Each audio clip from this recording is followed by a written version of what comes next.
দুনিয়াতে প্রত্যেকটা দামি বস্তুকে আমি গোপনে রেখেছি, তুমিও যেহেতু দামি এই জন্য তুমি গৃহাভ্যন্তরে অবস্থান করবে, ঘরের ভিতরে অবস্থান করবে, কখনো ঘর থেকে প্রয়োজন ছাড়া বের হবে না। এটা কি নারী জাতির অধিকার নষ্ট করা, না ওদেরকে পূর্ণ মর্যাদা দেওয়া? আজ নারী জাতি ওরাই ওদেরকে ধ্বংস করে দিয়েছে। নারী জাতি ওদের ধ্বংসের কারণ স্বয়ং ওরাই। থানবী রহমতুল্লাহ আলাইহি লিখেছেন, বাগানে ফুল ফুটেছে, প্রধানমন্ত্রী বাগানের পাশ দিয়ে যাওয়ার সময় দেখলো মাশাআল্লাহ অনেক ফুল, অনেকগুলো ফুল কুড়িয়ে নিয়ে প্রধানমন্ত্রী মালা বানিয়ে গলায় ঝুলিয়ে দিলেন। কিছু পরে এই পথ দিয়ে যাচ্ছিল স্বরাষ্ট্রমন্ত্রী, উনি দেখলো আমাদের মন্ত্রী প্রধানমন্ত্রী মহোদয় কিছু ফুল নিয়েছে, আমি খালি থাকবো কেন? উনিও বাগানে ঢুকে কিছু ফুল ছিঁড়ে বিছানার চতুর্পাশে গেতে গেতে রাত্রে ঘুমায়। বাসরঘর সাজানো হয়েছে, কেউ বাসরঘর সাজায়, কেউ হাতে মালা পরে, কেউ গলায় মালা পরে। ফুল মনে মনে করবি তো আমার দাম কত বেশি, আমি মন্ত্রীর গলায় ঝুলেছি, স্বরাষ্ট্রমন্ত্রীর হাতে ঝুলেছি, পররাষ্ট্রমন্ত্রীর সাথে একত্রে বিছানায় ঘুমায়। আকবর এলাহাবাদী মারহুম বলে, রে ফুল সব ঠিক আছে, তবে তুমি পিছনের দিকে তাকিয়ে দেখো, তুমি যে বাগানের ফুল, ওই বাগান তো অন্ধকারাচ্ছন্ন দাঁড়িয়ে আছে। নিজের বাগানকে অন্ধকার করে আরেকজনের গলা আলোকিত করা, বাসর ঘর আলোকিত করা, এটা কোনো বুদ্ধিমানের কাম নয়। नहीं है शान खुददारी चमन से तोड़ कर तुझको, कोई दस्तारों में रख ले, कोई जेबे गलू कर ले। ও নারী শুনো, তোমাকে তো মন্ত্রী ততদিন গলায় রাখবে যতদিন তোমার রূপ লাবণ্যতা ঠিক থাকবে, তোমার পাপড়ি থেকে ঘ্রাণ বের হবে, ততদিন পর্যন্ত তোমাকে বাসর ঘরে রাখা হবে, যতদিন পর্যন্ত তোমার পাপড়ি থেকে ঘ্রাণ বের হবে, তুমি তরুতাজা থাকবে। আর ফুল এটা কি সব সময় তরুতাজা থাকে না শুকিয়ে যায়? শুনো হাফেজ বতু গোয়ম কে গুল তাজা নমি মানাত, শুনো হাফেজ বতু গোয়ম কে গুল তাজা নমি মানাত, अगर मानन सबे दिगर नमी मानत, अगर मानन सबे दिगर नमी मानत, गुलाज गुलशन जुदा गश्तज तरु ताजा नमी मानत, अगर मानन सबे दिगर नमी मानत, है जाबे नो अरुसा बर दरे शाहर नमी मानत, अगर मानन सबे दिगर नमी मानत, हमेशा इज्जते मेहमा बॉय खाना नमी मानत, अगर मानन सबे दिगर नमी मानत। এরে ফুল তুই সর্বোচ্চ 2 থেকে 3 দিন তরু তাজা থাকবি, তোর পাপড়ি থেকে ঘ্রাণ বের হবে। এত গর্ব করার কিছুই নেই, তুই মন্ত্রীর গলায় ঝুলেছিস, বাসরঘর তোকে দিয়ে আলোকিত করা হয়েছে, এত গর্ব করিস না। তুই সর্বোচ্চ 2 থেকে 3 দিন তরু তাজা থাকবি, তোর পাপড়ি থেকে ঘ্রাণ বের হবে। শুন, যখন তুই শুকিয়ে যাবি,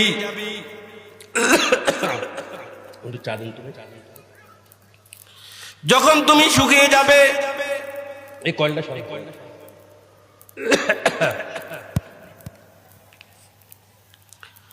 যখন তুমি শুকিয়ে যাবে, বাসর ঘরে তোমাকে রাখা হবে না, মন্ত্রীর গলায় তোমাকে হার মালা বানিয়ে রাখা হবে না, তোকে ফেলে দেওয়া হবে। ফেলে দেওয়ার পরে ঝাড়ু দেনওয়ালা ঝাড়ু দিয়ে তোকে ডাস্টবিনে নিক্ষেপ করবে। যেই ফুল 2 দিন আগে ছিল মন্ত্রীর গলায় আর বাসর ঘরে, কালের ব্যবধানে এই ফুল গিয়ে পড়েছে কোথায়? ময়লার ডোবা, ডাস্টবিনে। ঠিক ইন্নান নিসা রায়াহিনু খুলিকনা লানা ওয়া কুল্লুকুম তাশতাহি শাম্মার রায়াহিনা। তদ্রুপে নারী জাতি আল্লাহ রাব্বুল আলামিন তোদেরকে ফুল স্বরূপ সৃষ্টি করেছেন। পুরুষ তোদের থেকে ঘ্রাণ নিবে, ইশক আর মহব্বতের ঘ্রাণ। আজ নারী জাতি কলেজ ভার্সিটির প্রফেসর, বিমান বালা, বিভিন্ন অফিসের দারোয়ান রিসিপশনে থাকে, মনে মনে গর্বিত আমার দাম বেড়ে গেছে। এরা নারী সব ঠিক আছে, তুমি পিছনের দিকে তাকিয়ে দেখো, তোমার নারীত্বের বাগান অন্ধকারাচ্ছন্ন দাঁড়িয়ে আছে। তুমি তো ওই বাগানের ফুল, যে বাগানের ফুল সাইয়েদা ফাতেমা রাদিয়াল্লাহু তাআলা আনহা। তুমি তো ওই বাগানের ফুল, যে বাগানের ফুল হযরতে আয়েশা রাদিয়াল্লাহু তাআলা আনহা, হযরতে খাদিজা রাদিয়াল্লাহু তাআলা আনহা নিজের বাগানকে অন্ধকার করে মন্ত্রী যে কোনো অফিস আদালতের আঙ্গিনা আলোকসজ্জা করা, বিমান আলোকিত করা, এটা কোনো বুদ্ধিমানের কাম নয়। তোমাকে ততদিন পর্যন্ত মন্ত্রিত্বের দায়িত্ব দেওয়া হবে, ততদিন পর্যন্ত অফিসে তোমাকে চাকরিতে রাখা হবে, যতদিন তোমার রূপ লাবণ্যতা ঠিক থাকবে, তোমার দেহ টাইট থাকবে। শুনো, যখন তোমার চামড়াতে দাগ পড়ে যাবে, কালসে কালসে ভাব এসে যাবে, চামড়া লুজ হয়ে যাবে, ফুল যেমনি ভাবে শুকিয়ে যাওয়ার পরে ফেলে দেওয়া হয়েছে, তোমারও যখন চামড়া এভাবে লুজ হয়ে যাবে, তোমাকে আর কোনো পদে দায়িত্ব দেওয়া হবে না, অধিষ্ঠিত করা হবে না। পরিশেষে ফুলকে যেরকম ঝাড়ু দিয়ে ডাস্টবিনে নিক্ষেপ করা হয়েছে, তোমাকেও জাহান্নামের ফেরেশতারা ঝাড়ু দিয়ে জাহান্নাম নামক ডাস্টবিনে নিক্ষেপ করবে। আজ নারী জাতি ধ্বংসের কারণ নারীরাই। ওরা যদি কোরআনের আইন মেনে পর্দার ভিতরে থাকতো, ওদেরকে মানুষ খুঁজে খুঁজে নিত। আজ ওরা লোকালয় চলে এসেছে। টিউব দেখবেন, এটা টায়ারের ভিতরে থাকে। টিউব যদি আন্দোলন করে, আমরা দীর্ঘদিন টায়ারের ভিতরে ছিলাম, এখন আমরা বাইরে যাব। এই রিক্সা চলবে না, 8-10 হাত যাওয়ার পরে খট করে একটা আওয়াজ দিয়ে বাসতে হবে, যাত্রীদের মরণ ঘটবে। পান গাছ দেখছেন আপনারা? পান গাছ এটা একদম পর্দার ভিতরে থাকে। যত পর্দার ভিতরে লুকিয়ে থাকবে, পান খেলে ওরা স্বাদ পাবে, যে পান খাবে স্বাদ পাবে, মজা পাবে। পান গাছ যদি আন্দোলন করে, এতদিন পর্দার ভিতরে ছিলাম, এখন বরজের ভিতরে রাখা যাবে না, পর্দা সরাও, আমাদেরকে উপরে এনে দাও, দেখবেন এই পান খাওয়ার অযোগ্য হবে। কলা চামড়ার ভিতরে থাকে, কলা যদি আন্দোলন করে, চামড়ার ভিতরে থাকবো না, চামড়া থেকে বের করে আমাদেরকে এখন বাইরে নিয়ে আসো। তখন সকাল থেকে সন্ধ্যা পর্যন্ত যদি আপনি বাজারে বিক্রি করেন, যত অফারে দেন, আপনার এই কলা বিক্রি হবে না। হবে? নারী জাতি এটা মাতৃজাতি, মানব তৈরির কারখানা। কারখানা যত নিখুঁত হবে, যত উন্নত মানের হবে, তত উন্নত মাল সে প্রোডাকশন দিতে পারবে। আর কারখানা যত হেরফের হবে, উন্নত মাল সে প্রোডাকশন দিতে। মাতৃজাতি মানব তৈরির কারখানা, পৃথিবীর শ্রেষ্ঠ সম্পদ। আজ ওরা ওদের গোড়ায় পায়ে কুঠারাঘাত মেরেছে। মা যত পর্দা নিষেধ হবে, সন্তান তত বেশি আল্লাহওয়ালা হবে। খাজা মঈনুদ্দিন আজমিরি চিশতি রহমতুল্লাহ আলাইহির নাম শুনেছেন সম্ভবত।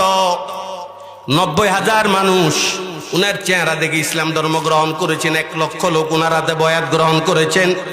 খাজা মঈনুদ্দিন আজমিরি চিশতি রহমতুল্লাহ আলাইহি ঘরে হাসতে হাসতে ঢুকতেছিল, মায়ের দৃষ্টি পড়ে গেল। মা বলল, ও বাবা মঈনুদ্দিন, এভাবে হাসছো কেন? মা গো, আমি হাসবো না মা, আমার এই চেহারা দেখে একজন নয়, 1000 নয়, 2000 নয়, 90,000 বিজাতি ইসলাম ধর্ম গ্রহণ করে মুসলমান হয়েছে। মাগো, 2-1 জন লোক নয়, 1 লক্ষ লোক আমার হাতে বয়াত, আমি হাসবো না? কে হাসবে? মঈনুদ্দিন আজমিরির মা বলেছে, বাবা মঈনুদ্দিন, এটা কোনো তোমার কৃতিত্বের অবদান নয়, এটা আমি মায়ের অবদান। মা কিভাবে বুঝলাম না। আজমিরি চিশতি রহমতুল্লাহ আলাইহির মা বললেন, বাবা মঈনুদ্দিন, 10 মাস 10 দিন তোমাকে আমি গর্ভে ধারণ করেছি, কষ্ট ক্লেশ করেছি। এই 10 মাস 10 দিন হারাম খাবার তো দূরের কথা, কোনো সন্দেহযুক্ত খাবার পর্যন্ত আমি খাই নাই। বাবা মঈনুদ্দিন, এই 10 মাস 10 দিন আমি আমার কোনো এই 2 নয়নে কোনো বেগানা পুরুষের চেহারার দিকে তাকাই নাই। মঈনুদ্দিন ভূমিষ্ঠ হওয়ার পর 24 মাস তুমি আমার স্তন থেকে দুধ চষে বড় হয়েছ। আল্লাহকে হাজির নাজির জেনে বলেছি, রে মঈনুদ্দিন, এই 24 মাস বিনা ওযুতেই কখনো আমি তোমাকে দুধ খাওয়াই নাই। শীতের মৌসুমে গভীর রাত যখন দুধের জন্য তুমি কাঁদতে, বাবা পুকুরে গিয়ে সুন্দরভাবে ওযু করে বিসমিল্লাহির রহমানির রহিম এ আয়াত পড়ে আমার স্তনের মুখ তোমার মুখের ভিতরে দিয়েছি। এভাবে কনকনে শীতের মৌসুমে কোন রাত 8-10 বার পর্যন্ত আমি ওযু করেছি তোমাকে দুধ খাওয়ানোর জন্য। বিনা ওযুতে কখনো আমি তোমাকে দুধ খাওয়াই না।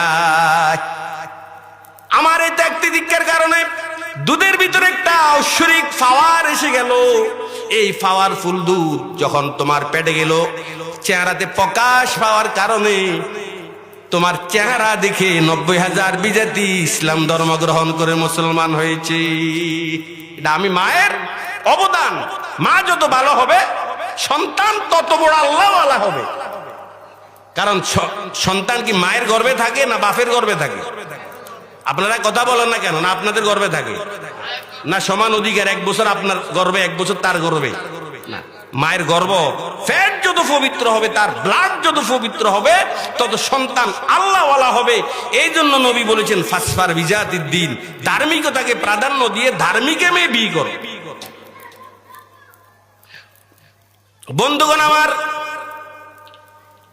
খাজা মঈনুদ্দিন খাজা আব্দুল কাদের জিলানী রহমতুল্লাহ আলাইহির আব্বার নাম খাজা আবু সালেহ মুসা জঙ্গি রহিমাহুল্লাহ। বাগানের ফল খেয়ে ফেলেছেন মালিকের অনুমতি ছাড়া।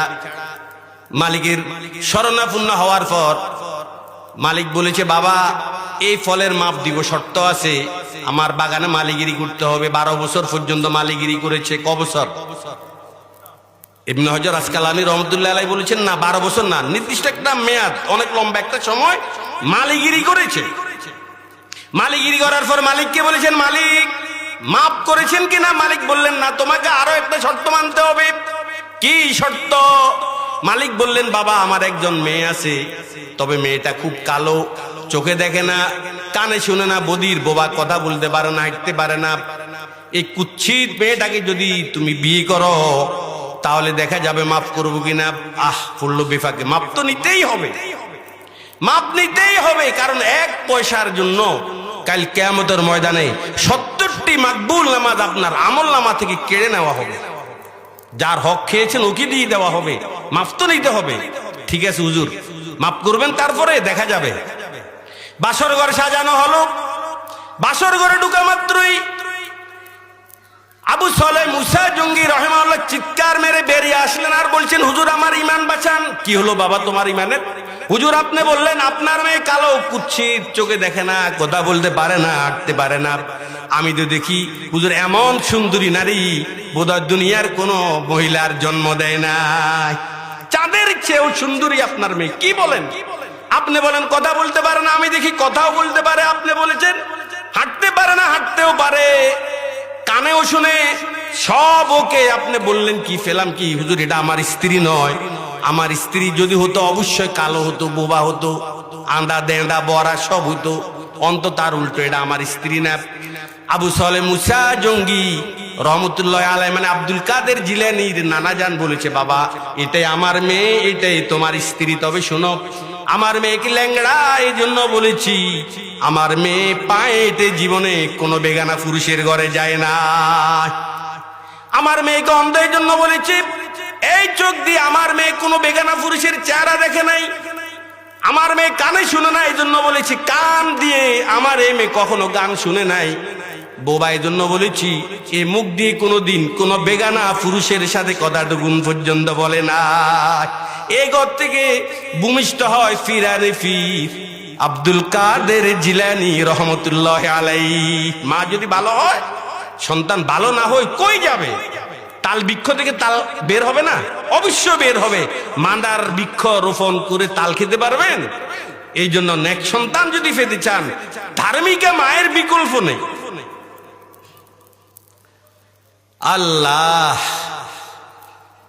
আপনারা হযরত ওমর রাদিয়াল্লাহু তাআলার নাম শুনেছেন? উনার একটা ছেলের নাম ছিল আসেম। আসেমের জন্য পাত্রী খুঁজতেছে।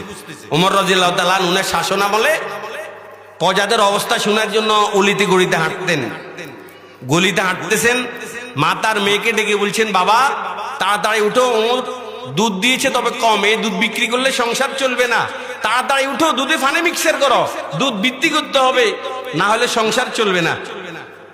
মেয়ে বলেছে, মা কা খলিফা ওমর নিষেধ করছে না? এ বেটি ওমর কই? রাত কি ওমর আছে এখানে?